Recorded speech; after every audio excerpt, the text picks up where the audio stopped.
Bus අංක 375 යනු බීජිංහි එක් සීතල නොවැම්බර් රාත්‍රියක අතුරුදහන් වූ බස් රථයක් පිළිබඳව බියජනක චීන නාගරික පුරාවෘත්තයක් වන අතර ඒ සත්‍ය කතාව මත පදනම් විය යුතුය. මේ කතාව 1995 නොවැම්බර් 14 වෙනිදා චීනයේ බීජිං නුවරදී සිදු වුණා. මධ්‍යම රාත්‍රියේදී බස් අංක 375 යුවාන් බස් ස්ටේෂන් එකෙන් පිටත් වුණා. මේ රාත්‍රියේ අවසන් බස් රථය වූ අතර එහි ගමනාන්තය වූයේ ෂින්සෑන්. එහි රියදුරු සහ කොන්දොස්තරවරියක් සිටියා. රාත්‍රිය දැඩි සීතල වූ අතර දැඩි සුළඟක් හඹා ගියේය. එය ගිම්හාන මාලිගයට යාවද දකුණු ගේට්ටුවේ නතර වූ අතර දොරවල් විවෘත කරන විට මගින් 4 දෙනෙකු නැග්ගා. මහලු කාන්තාවක්, තරුණ යුවලක් හා තරුණයෙක්. තරුණ යුවල ඉදිරිපසෙන් රියදුරට පිටුපසින් වාඩි වූ අතර මහලු කාන්තාව සහ පිරිමි ළමයා බසයේ අනෙක් පැත්තේ දොරවල් අසල වාඩි වී සිටියාය. රාත්‍රිය පුරා බස් රථයේ ඔවුන්ට ඇසුනේ බස් රථයේ එන්ජිමේ ශබ්දය පමණි.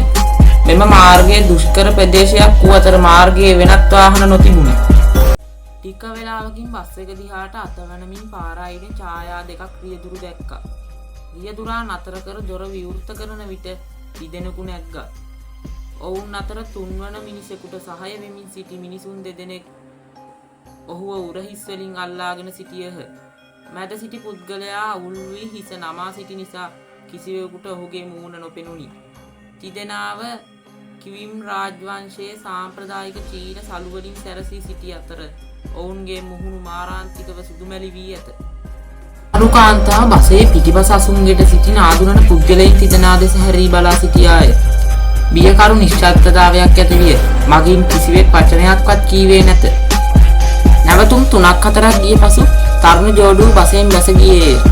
බසයේ රියදුරු සහ කොන්දොස්තර කතා කරමින් සිනාසෙමින් සිටියහ. මහලු කාන්තාව එක්වරම දෙපසට පැන ඇය ඉදිරිපිට වාඩි වී සිටි තරුණයාට පහර දුන්නාය. ඇය කෑගසමින් විශාල කලබැනෑලියක් කරමින් සිටියේ ඔහු තම මුදල් පසුම්බිය සොරකම් කළ බව සැමට පවසමිනි.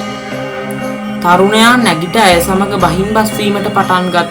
නමුත් මහලු කාන්තාව ඔහුගේ කරපටියෙන් අල්ලා රියදුරාට ඉල්ලා සිටියේ ඊළඟ නැවතුමේදී ඔවුන් පිටත් කරහන්නේ මිසට ඔහුට ඔහුව පොලිසියට ගෙන ඒමට හැකි බවයි තරුණයා ගොළු විය. බසය නැවැත්වූ විට මහලු කාන්තාව තරුණයා ඇදගෙන එළියට ගියාය. බසය රාත්‍රියට යන අයුරුත් මහලු කාන්තාව සැනසුම් සුසුමක් හෙළන අයුරින් ඔවුහු බලා සිටියහ. පොලිස් ස්ථානය කොහෙද? තරුණයා ඇහුවා. පොලිස් ස්ථානයක් නැහැ. මහලු කාන්තාව පිළිතුරු දුන්නාය. මම ඔයාගේ ජීවිතය බේරුවා. කුමක්ද? ඔයා කොහොමද මගේ ජීවිතය බේරගත්තේ? තරුණයා ප්‍රහේලිකාවෙන් කීවේය. මේ මහලු කාන්තාව පොලිසියට යනවා. මේ මහලු කාන්තාව පොලිසියට ගිහින් මෙයා දැක්ක දේ පොලිසියට කියනවා. නමුත් පොලිසිය මෙයාලා කියන දේ අහන්නේ නැහැ. පොලිසිය හිතන්නේ මෙයා මානසික රෝගියෙක් කියලා. ඊළඟ දවසේ උදේ පොලිසියට ආරංචියක් එනවා රාත්‍රියේ බස් එක ඇවිල්ලා නැtei කියලා.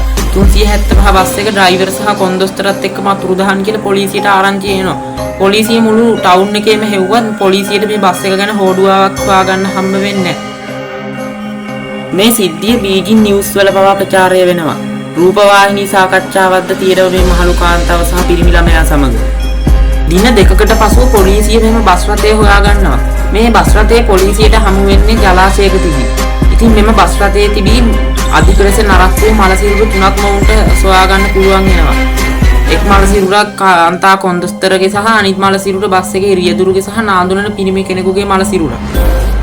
මෙම සිද්ධිය වටා මීට වඩා ගොඩක් අබිරහස් තිබුණා. මේ ජලාශය ගාවට එන්න තරම් ප්‍රමාණවත් මේ බස් රථයේ ඩීසල් තිබී නැහැ. පොලිසිය ඩීසල් ටැංකිය විවෘත කර පසු ඔවුන් දැක්කේ මුළු ටැංකියම ලේ වලින් පිරී තිබෙන බවයි. පොලිසියට තවත් ප්‍රශ්නයක් තිබුණා. මේ මල සිරුරු දවස් දෙකක් තුල හමු වුවත් මේ අධික ලෙස නරක් වූයේ කෙසේද? සාමාන්‍යයෙන් මල සිරුරක් අධික ලෙස නරක් වීමට දින ගණනාවක් ගත වෙනවා. පොලිසිය මෙම ප්‍රදේශයේ CCTV දර්ශන පරීක්ෂණයට ලක් කරත් ඒවායේ කිසිම බස් රථය පිළිබඳ හෝඩුවාවක් නොතිබුණා. අදටත් මේ විසඳීමට නොහැකි අභිරහසක් ලෙස පවතී. ඉතින් ඇත්තටම ඔයාලට මොකද්ද මේ ගැන හිතෙන්නේ? ඔයාලට හිතෙන දේවල් පහලින් කමෙන්ට් කරගෙන යන්න. වීඩියෝ එක හොඳයි නම් වීඩියෝ එකට ලයික් එකක් දාලා ඔයාගේ යාළුවන්ටත් බලන්න ෂෙයා කරන්න. ඒ වගේම channel එක subscribe කරලා bell icon එක all දාලා තියාගන්න. එහෙනම් තවත් මෙවැනි වීඩියෝ එකකින් හමු වෙමු.